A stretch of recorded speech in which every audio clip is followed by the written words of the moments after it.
Uh,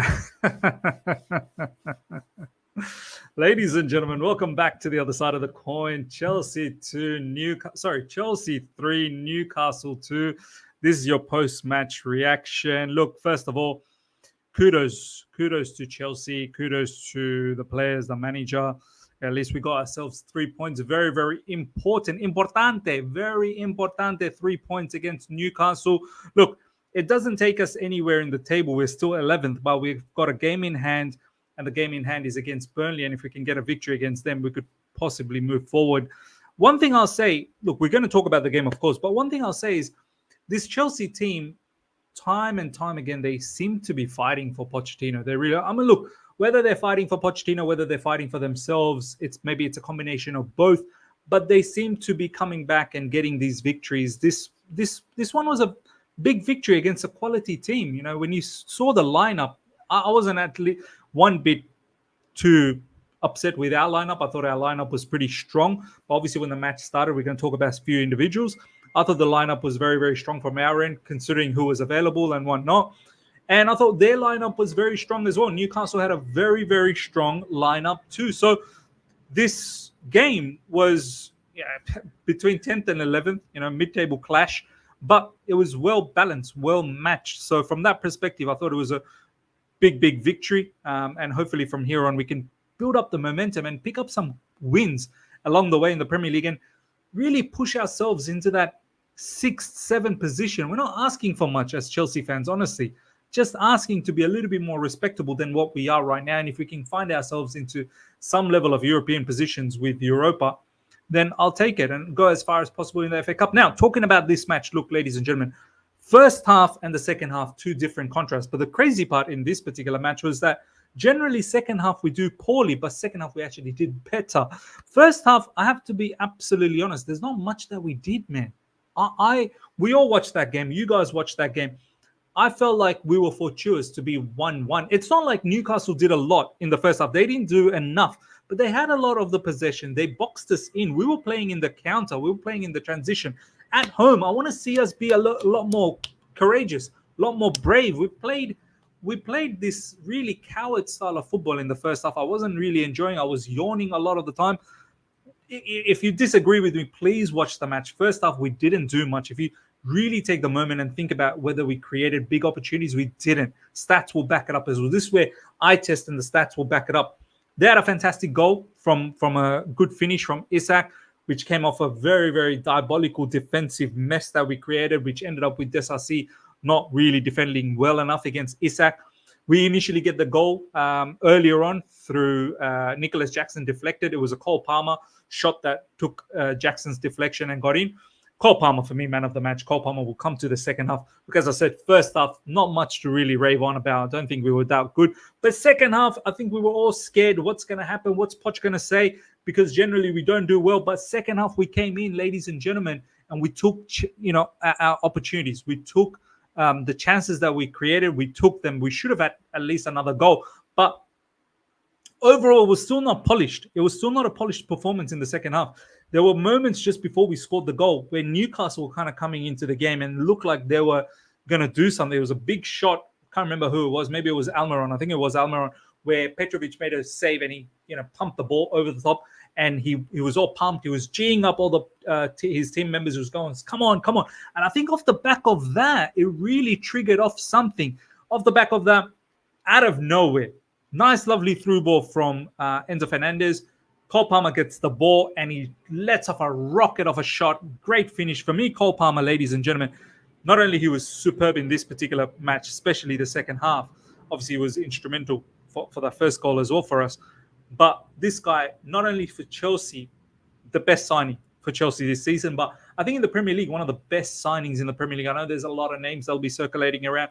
Declan Rice's name will be circulating around, but Cole Palmer, for what we paid and the returns we're getting, there's all this debate about Cole Palmer with Kai Havertz. This is a non-debate. Kai Havertz is playing in a team that is well structured, well organized, and is littered with top quality players. And is playing for a particular manager that's got a system well drilled in. Cole Palmer is playing at a Chelsea Football Club, a diabolical team that just really, at the end of the day, if you even look at this match, There wasn't much patterns of play. Our build-up was so poor. Newcastle was pressing us. We couldn't build up properly. It was really individuals performing well. Malo Gusto performing well. Cole Palmer performing well. Cucurella, besides that defensive giveaway right at the end, he was performing well. Nicholas Jackson was performing well. It's really individuals putting this team together. And Cole Palmer, for me, far, far superior. Far superior. It's not even a debate with Kai Havertz. If Cole Palmer played for Arsenal Football Club, I kid you not, Cole Palmer will probably be one of their best players there. Cole Palmer, I've now lost track what his returns have been. I think he might have already scored 10 goals for the season, maybe plus. And also very close to 10 assists in the Premier League. I'm talking about. I'm not even considering FA Cup, Carabao Cup and all that. He's got goals there too. Just in the Premier League, I think he's probably very close to 10 goals, 10 assists. Superb talent, Cole Palmer. For me, man of the match. And he really bossed it. He really bossed this game. A few of the other, notable players that I want to talk about in the second half, not just in the second half, I think all throughout the match, Malo Gusto. Look, there's not too many good things that we can say about our owners, our board, but two things that we can say is Cole Palmer and Malo Gusto. Thank you so much for these two players. You've done really well. Malo Gusto was so strong on that right side, defensively strong. He was sniffing out and just mopping up every issue on that right side, to the fact that Newcastle consistently had to change their wingers around because Malo Gusto was locking everything up on that side. Moving forward, he was giving us a lot of outlet as well, attacking outlet. Malo Gusto, ladies and gentlemen, I don't think Reece James, when he's fully fit and comes back, I don't think he's just a shoo-in. And he shouldn't be. I think we should be careful with Reece James. Malo Gusto should just continue on that right side.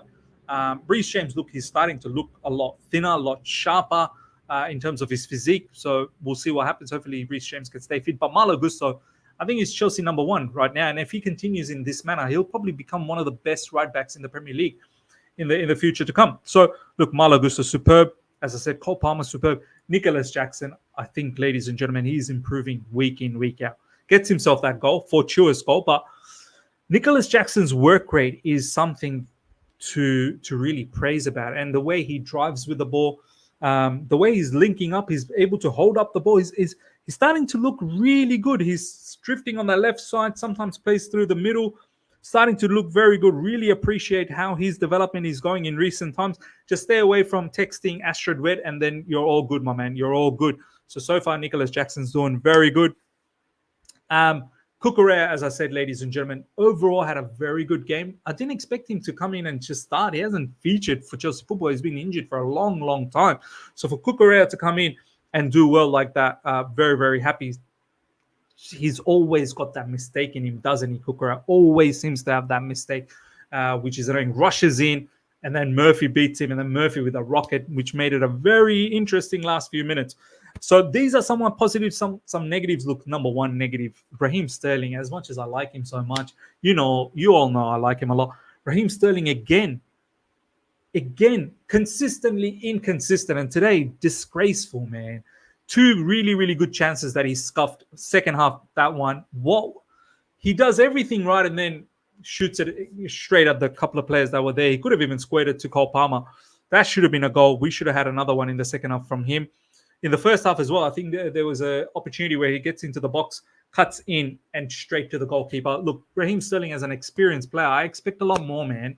I expect a lot more. He's one player, you can definitely pencil him down that come the summer window, he'll be definitely one that will be up for sale. Yeah, it costs a lot of money, and he just doesn't perform. The amount of money you cost, you should be able to perform a lot better. So Raheem Sterling, not that great.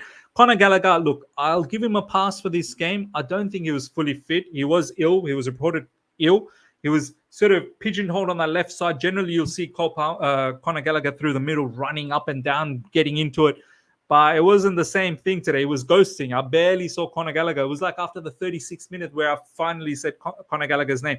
He was definitely not feeling well. I think big up to him to be able to start and still put on a bit of a shift for Pochettino, even when you're not fit. So look, but he wasn't great. When you look at in midfield, Enzo Fernandez was not good first half. Second half, better. I expect a lot better from Enzo Fernandez. Look, structurally, the midfield is not set up correctly by Pochettino, but I think Enzo Fernandez needs to take some blame as well. Second half, better. That through ball to Cole Palmer, I'm not going to forget, which then Cole Palmer unleashed a brilliant shot, but need him to be better in the first half. Caicedo was actually overall better, not much better, but better than Enzo Fernandez. So big up to Caicedo. Hopefully he can continue doing much better as we got, as we see the future games coming up. Mudryk, I must say, Mudryk coming off the bench. I think this might be the position that Mudryk might need to, concentrate on. I think Pochettino might have just found out Mudryk's best position, which is as a number 10. So kudos to Mudryk to get that goal, man. Big goal, big goal. The ball was coming for Conor Gallagher. He stole the ball from Conor Gallagher, went through a couple of flimsy defensive personnel that was just standing there, went around the goalkeeper and then slotted it into the empty net. It was also hit the last standing defender there, but look, nonetheless, Mudryk, big up to Mudryk. Good performance off the bench. Casadei came on, Chukwuemeka came on, but not too much to talk about there. I'm just trying to think. So we've touched on Nicholas Jackson, Sterling, Cole Palmer, Conor Gallagher, Enzo Fernandez, Caicedo, Cucurella. Disasi seriously was was not good for that first goal for Newcastle. And this is what we need to come down on Disasi. We need to see a lot more consistency. Very good performance against Manchester City, and since then it's been up and down. Chalobah was solid enough, but the build-up was not happy with.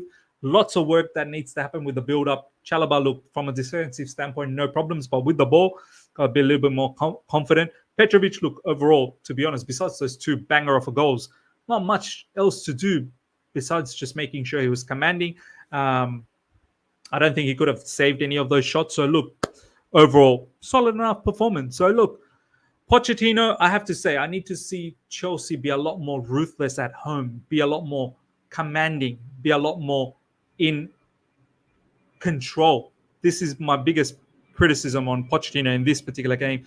First half, we played like cowards. Second half, we tried to take the game on, and I think we did, and we converted our chances as well. So I want Pochettino to do a lot better from the get-go.